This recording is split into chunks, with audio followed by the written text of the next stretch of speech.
What if everything you knew, every comfort, every security were ripped away from you in a moment of time? What if the very place you spent watching your kids grow up, sharing holidays, and making memories was suddenly stolen from under your feet? America is experiencing a foreclosure epidemic. Due to an increasingly corrupt banking system, images such as these have replaced the American dream. Foreclosure isn't just happening to someone else somewhere else.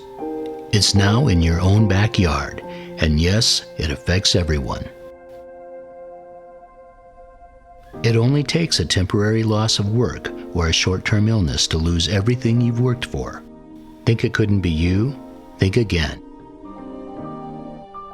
The Murrays experienced an unexpected reduction in income. Shortly thereafter, they almost lost their youngest daughter due to undetected type 1 diabetes. They were now facing not only less income, but astronomical medical bills. Aware their bank advertised to help in these situations, they asked for a modification to their adjustable rate high-interest loan. The bank promised they could cut their payment in half and help them stay in their home. The only problem? The bank lied. Instead of lowering it, they raised their payment by several $100s per month, making it impossible for the Murrays to keep up. The very people who said they were helping them were actually forcing them into foreclosure. Their house was sold on the auction block. The Murrays turned to Vanessa Fluker, an attorney known for her expertise in these matters. Although Bank of America had accepted nearly $7 billion from the government for modifications, these superbanks were actually using these funds to crush powerless homeowners like the Murrays. Further impeding this family's efforts, their escrow payments were set at more than 2.5 times that of prevailing rates for the area. Still, the Murrays were determined and faithfully made those payments time and time and time again. They made several offers to Bank of America at or more than the appraised value. The bank ignored those offers and continued their efforts to evict the Murrays.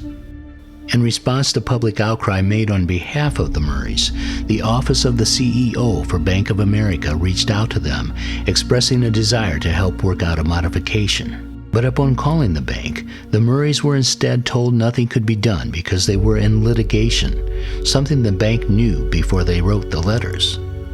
The Murrays then wrote the bank's president, Brian T. Moynihan, directly appealing to him for his help. By this time, the Murrays had paid almost $43,000 into their escrow account. No further word from Mr. Moynihan. After fighting for more than 2 years, the Murrays had their final court hearing on April 24, 2013. Their attorney requested the escrow money be returned to them and that 60 days be allowed before the eviction to give them a fighting chance with Bank of America. The court spent no time deliberating, however, and summarily awarded the entire escrow money to the bank. The Murrays have been given 10 days to vacate the premises or they will be set out bodily with their belongings. This is why we're calling on you. The only way the Murrays can be helped is if others care enough to get involved. Please call Daniel Vargas immediately, Executive Customer Relations for Bank of America, at 877-471-4367 and extension 034580. Demand they stop the eviction of the Murray family scheduled for May 3, 2013, and keep their word to the Murrays by providing a fair modification. Also write Brian Moynihan, President and CEO for Bank of America, at brian.t.moynihan@bankofamerica.com, demanding the same. Time is running out for the Murrays, but we can still save their home if we work together. Please don't let the Murrays become just one more casualty of the banks. As they say, all it takes for evil to triumph is for good men to do nothing. Thank you for your concern.